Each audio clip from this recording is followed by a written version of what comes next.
Et si je vous disais qu'il existe un homme exceptionnel dans la Bible, dont le courage et la sagesse sont à la fois frappants et inspirants, et que nous sommes tous appelés à réussir dans nos vies comme lui, avec l'aide de Dieu? Cet homme, c'est Néhémie. À une époque où tout semblait perdu, où la ville de Jérusalem était en ruine, il a pris une décision audacieuse, reconstruire les murs de la ville. Mais il n'a pas fait cela seul. Il a prié, il a planifié, il a fait face aux menaces avec une foi indéfectible. Il nous montre comment répondre aux défis avec sagesse, foi et leadership. Sous le ciel de Suse, un homme au cœur déchiré se tenait en prière.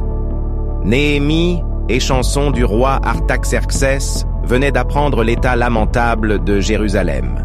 Les murs étaient en ruine, les portes consumées par le feu. Comment pouvait-il demeurer dans le confort alors que la ville de Dieu était un objet de moquerie? Il pleura, jeûna et supplia le Seigneur, se rappelant les paroles de Moïse. Si vous revenez à moi et gardez mes commandements, je vous rassemblerai. Un jour, le roi remarqua sa tristesse. « Pourquoi ton visage est-il abattu ?» D'un souffle rapide, Néhémie pria dans son cœur. Puis, avec sagesse et hardiesse, il répondit. Que le roi vive éternellement. Comment ne serais-je pas attristé alors que la ville de mes pères est en ruine? Dieu toucha le cœur du roi, qui accorda non seulement la permission de partir, mais aussi des lettres de protection et des ressources pour rebâtir la muraille. Ainsi commença la mission divine. Une œuvre sous haute tension. À son arrivée à Jérusalem, Néhémie ne révéla son plan à personne. Je dis bien à personne. Pendant la nuit, il parcourut la ville, observant chaque brèche, chaque porte détruite. Au matin, il rassembla les chefs du peuple et déclara avec foi. « Levons-nous et bâtissons !» Le peuple répondit d'une seule voix. « Nous nous lèverons et nous bâtirons !» Mais l'ennemi veillait. Sanballat et Tobia, furieux, se moquaient. « Que font-ils donc? Vont-ils ressusciter ces pierres brûlées? Une simple renarde ferait crouler leurs murs. » Néhémie ne se laissa pas troubler. Il pria et il agit. Il organisa le peuple avec une rigueur divine. Chaque famille bâtirait une section. Chaque homme travaillerait devant sa propre maison. Mais la menace grandissait. Les ennemis conspirèrent pour attaquer Jérusalem. Néhémie prit une décision radicale, l'épée et la truelle. Que les bâtisseurs portent une arme d'une main et travaillent de l'autre. Ainsi, un trompettiste restait à ses côtés, prêt à sonner l'alarme. Les ouvriers construisaient avec leurs outils, tandis que d'autres tenaient leurs lances, veillant nuit et jour. Sanballat et Tobia, voyant l'œuvre avancer, changèrent de stratégie. Ils envoyèrent des messagers. « Viens donc à Ono, nous devons discuter. » Mais Néhémie ne tomba pas dans le piège. « J'ai une grande œuvre à accomplir. Pourquoi l'arrêterais-je pour vous ?» Alors ils répandirent des rumeurs. « Tu veux te faire roi? C'est pour cela que tu reconstruis le mur. » Mais Néhémie ne se laissa pas troubler. « Seigneur, sanctifie mes mains !» Même lorsqu'on chercha à l'intimider dans la maison de Shemaïja, il discerna la ruse. Un homme comme moi s'enfuirait-il? Ainsi, Dieu retourna leur complot contre eux. La victoire est venue de Dieu. En seulement 52 jours, contre toute attente, la muraille fut reconstruite. Lorsque les ennemis virent cela, ils furent remplis de crainte. C'est l'œuvre de leur Dieu.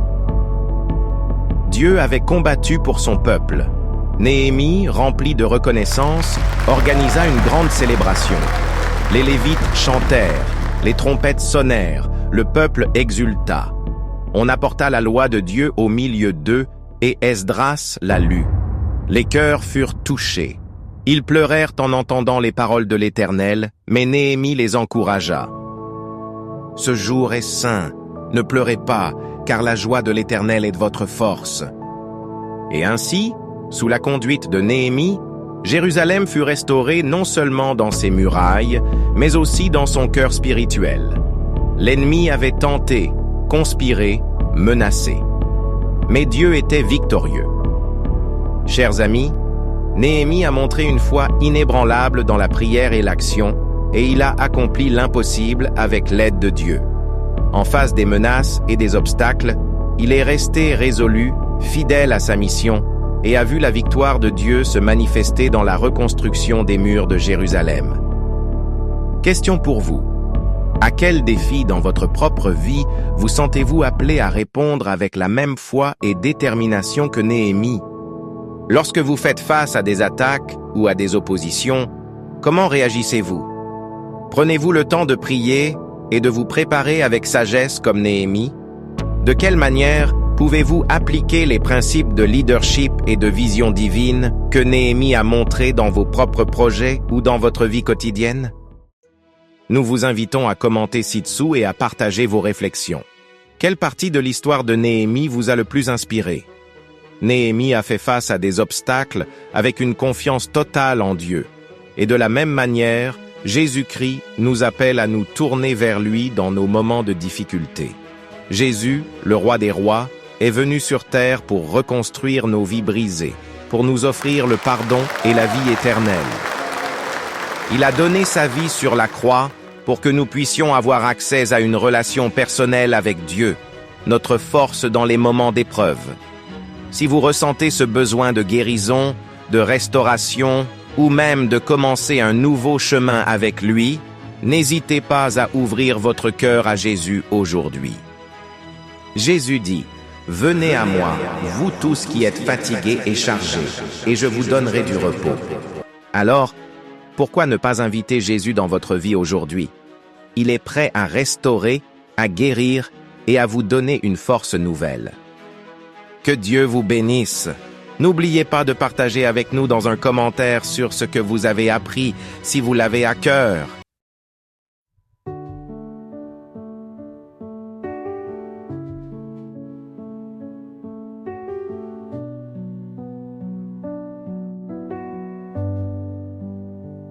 Que l'Éternel te bénisse et te garde. Que son visage brille sur toi sans tard, qu'il t'accorde sa grâce infinie et qu'il te remplisse de sa vie. Que l'Éternel tourne vers toi sa face, qu'il t'accorde la paix sans aucune trace de peur ni de trouble dans ton âme. Que sa lumière sur toi flamme. Que la paix du ciel descende en toi et que l'amour y déploie ses bras. Que ses anges veillent sur ton cœur avec la force de sa douceur. Que chaque mot murmuré dans l'air soit comme une prière sincère, portée par le vent sacré des cieux. Que ton esprit reste lumineux dans la vallée de l'ombre et du doute. Que l'Éternel t'éclaire en toute route. Que ses promesses soient ton bouclier. Garde-les en toi sans jamais plier. Que la paix du ciel descende en toi et que l'amour y déploie ses bras. Que ses anges veillent sur toi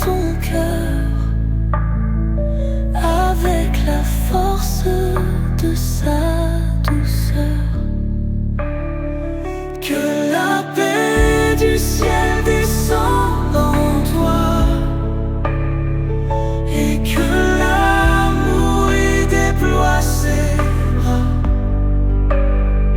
que ses anges veillent sur ton cœur avec la force de sa douceur.